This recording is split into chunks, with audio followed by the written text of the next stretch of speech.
Hi friends, अगर आप एक वॉइस ओवर आर्टिस्ट हैं और आपने अभी रिसेंटली एंटर किया है इस लाइन में, बहुत दफ़ा ऐसा होता है कि क्लाइंट्स जो है वो ऑडिशंस लेते हैं। इनफैक्ट हर आर्टिस्ट को ऑडिशन देना पड़ता है सो दैट कि क्लाइंट को अंदाज़ा लग जाए कि आपकी आवाज़ उनके प्रोजेक्ट को, उनकी स्क्रिप्ट को मैच होती है या नहीं होती है। सो ऑलवेज़ मेक श्योर कि आप अपनी तरफ से 100% दें अपने प्रोजेक्ट को, सो दैट कि आप ही क्लाइंट की फ़र्स्ट प्रेफरेंस बने, क्योंकि आपके अलावा ऐसे बहुत सारे आर्टिस्ट होंगे जो कि उस ऑडिशन को देंगे। तो अगर आप एक बिगनर हैं तो ये वीडियो आपके लिए है, क्योंकि इस वीडियो में मैं आपसे शेयर करूंगी कि अगर आपके पास कोई स्क्रिप्ट ऑडिशन के लिए आती है तो आपको किन किन बातों का ध्यान रखना चाहिए और उसको किस तरह से परफॉर्म करना चाहिए। फ्रेंड्स, मेरा नाम है राशि खन्ना और आप मेरे चैनल को देख रहे हैं जिसका नाम है राशि खन्ना वॉइस ओवर। तो चलिए बिना किसी देरी के शुरुआत करते हैं।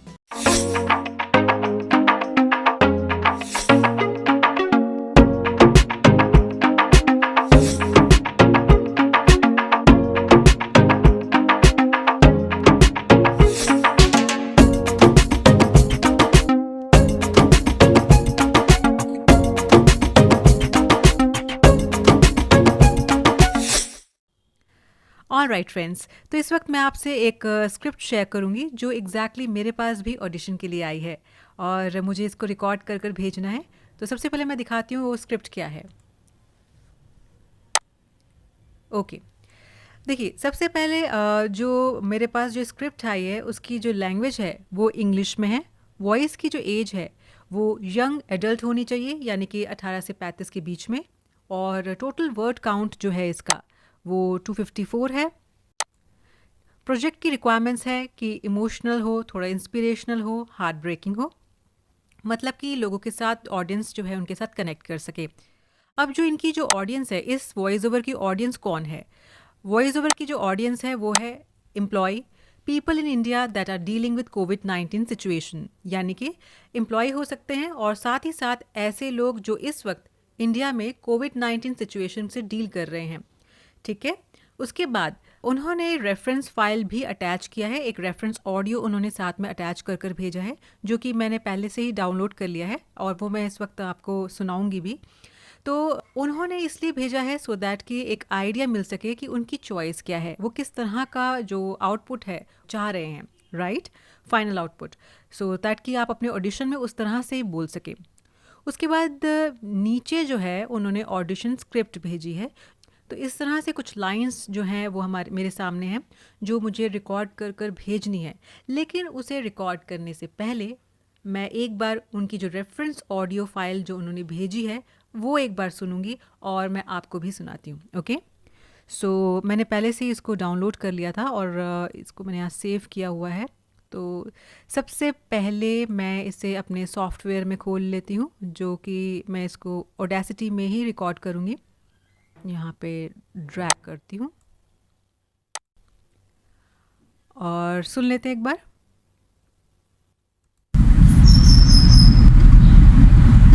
We go for a walk, he said, without hesitation. I understood. He needed some space. He wanted to walk and leave behind all that we've been through. After all, I don't know many people who can endure that much pain. Okay, alright, so ये जो एक voice texture है basically थोड़ा सा soft tone में है, थोड़ा सा सीरियस भी है और कुछ इस तरह से ही टोन जो है वो एक्सपेक्ट कर रहे हैं, क्लाइंट जो है एक्सपेक्ट कर रहा है कि ऑडिशन में वही सेम चीज़ मिल जाए। तो मैं ये कोशिश करूँगी इस तरह से कुछ रिकॉर्ड करने के लिए और कोशिश तो वैसे रहेगी कि कुछ इस तरह से रिकॉर्ड कर सकूँ सो दैट कि ये प्रोजेक्ट मुझे मिल जाए। बाकी क्लाइंट की अपनी चॉइस है और साथ ही साथ ऐसा नहीं है कि सिर्फ एक मेरे पास ही ऑडिशन के लिए आया है। मेरे साथ ही साथ बहुत सारे ऐसे आर्टिस्ट्स होंगे जिनको उन्होंने अप्रोच किया होगा ऑडिशन देने के लिए, उसमें से जिसका भी उन्हें बेस्ट लगेगा उसी के पास ये प्रोजेक्ट चला जाएगा। बट स्टिल आई मीन अपनी कोशिश बनती है कि 100% दें, तो फ्लो थोड़ा सा स्लो ही चलेगा इसमें। सबसे मेन चीज़ ये होती है कि जब भी हम किसी स्क्रिप्ट को रिकॉर्ड करते हैं ये जान लेना बहुत ज़्यादा ज़रूरी हो जाता है कि स्क्रिप्ट की थीम क्या है और वो क्या कहना चाहती है, स्क्रिप्ट हमें क्या बता रही है। और चलिए स्टार्ट करती हूँ। Okay, alright. सो जो मेरे पास ये रेफरेंस ऑडियो आया था, मैं एग्जैक्टली इसी के नीचे मैं अपना भी एक ऑडिशन रिकॉर्ड कर देती हूँ। सो उसके लिए मैं ट्रैक्स पर जाऊँगी, ट्रैक्स पर जाने के बाद में ऐड न्यू और फिर मोनो ट्रैक पर क्लिक करूँगी, जिसके साथ ही मेरे पास एक नया ट्रैक खुल जाएगा और इसी पर ही मैं अपना ऑडिशन जो है वो रिकॉर्ड करूँगी। तो यहाँ पर मैं अपनी स्क्रिप्ट खोल लेती हूँ। थोड़ा पढ़ लिया मैंने कि एग्जैक्टली क्या है ये, और अब उसके बाद मैं रिकॉर्ड का बटन जो है वो प्रेस कर दूंगी।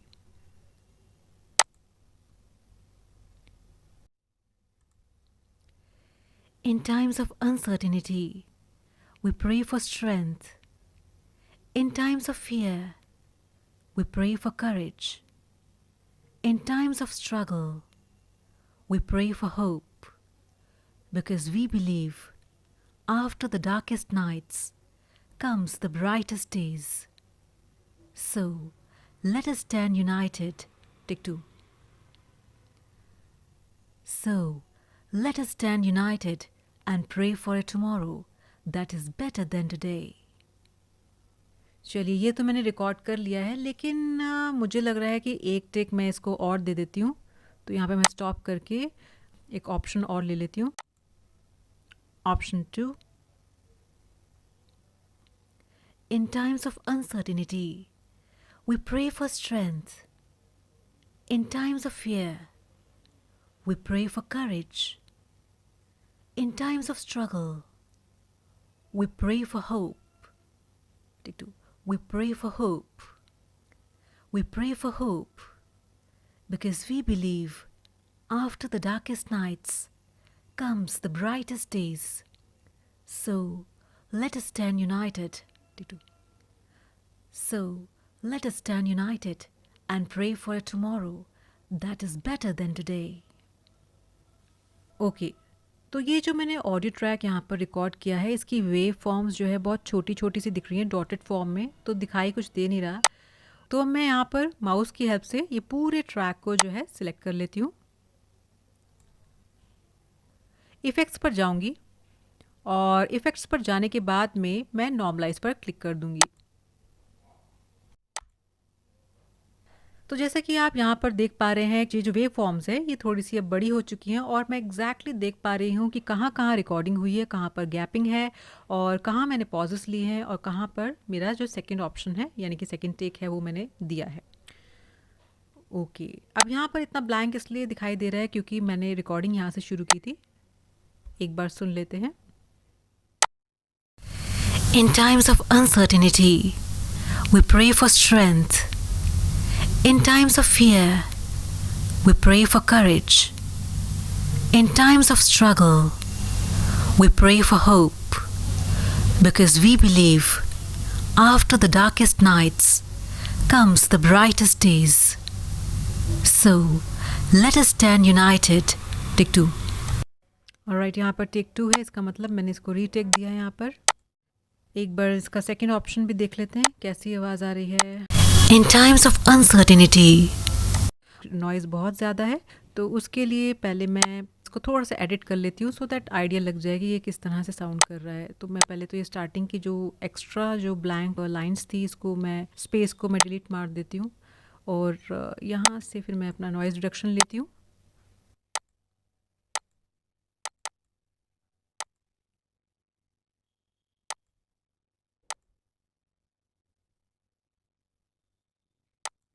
ये सेकंड ट्रैक है हमारा, इस पर भी नॉइज़ रिडक्शन।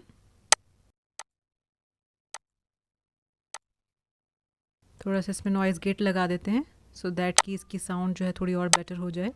सो नॉइज़ गेट से क्या होता है कि जितने भी आपके ब्रेथ्स जितने भी आपके अनवांटेड साउंड्स है जो कि वर्ड्स के बीच में आते हैं वो भी ख़त्म हो जाते हैं। और ऐसे ही मैंने फर्स्ट ट्रैक पे करा है, अभी इसी तरीके से मैं सेकंड ट्रैक पर भी करूँगी। डबल क्लिक करके सिलेक्ट कर लिया है ऑडियो, इफ़ेक्ट में जाके नॉइज़ गेट को मैं लगा दूँगी यहाँ पर। सो अगर तो आपका पुराना वर्जन है तो आपको नॉइज़ गेट एक अलग से प्लगइन जो है वो डाउनलोड करना पड़ेगा गूगल पर जाकर, इनकी जो वेबसाइट है ऑडेसिटी की वहाँ से। हो सकता है कि इनबिल्ट भी हो अगर लेटेस्ट वर्जन है तो। मैं जल्दी से इसको पूरा एडिट करके फिर मैं आपको सुना देती हूँ।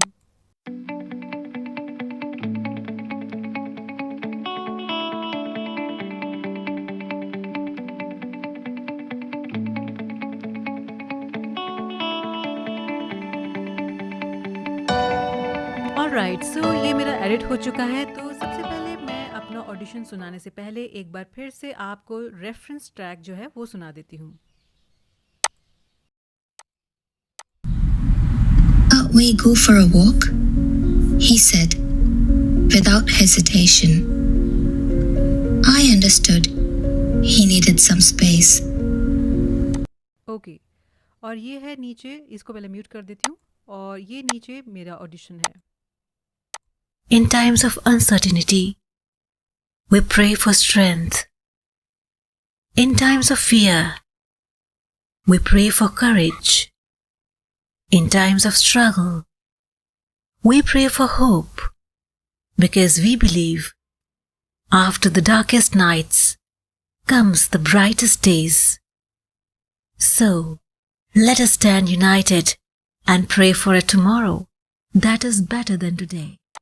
ऑलराइट, तो लास्ट में मैंने जो है फेड आउट का इफ़ेक्ट दे दिया है, क्योंकि मैंने इसके बाद में एक ऑप्शन और रिकॉर्ड किया है। तो बेसिकली मैंने इसके 3 से 4 वर्जन्स जो थे रिकॉर्ड किए थे, लेकिन फाइनल मैंने ये 2 ही किए, ये थोड़े से बेटर मुझे लगे। और इसका ये फर्स्ट वर्जन ये था, फर्स्ट ऑप्शन ये थी। सेकंड ऑप्शन में हल्का सा मैंने जो है आवाज़ को थोड़ा सा हल्का सा भारी कर दिया है। In times of uncertainty, we pray for strength. In times of fear, we pray for courage. Alright, तो यही पूरा एक ऑडियो है और इस तरह से मैंने रिकॉर्ड कर दिया है, क्योंकि क्लाइंट के टेस्ट का कुछ पता नहीं होता है, तो ऑप्शन देने से इससे उनको भी डिसाइड करना थोड़ा सा आसान हो जाता है। अब मैं इस ऑडियो को सेव करूँगी। इसके लिए पूरे ट्रैक को सिलेक्ट कर लेंगे।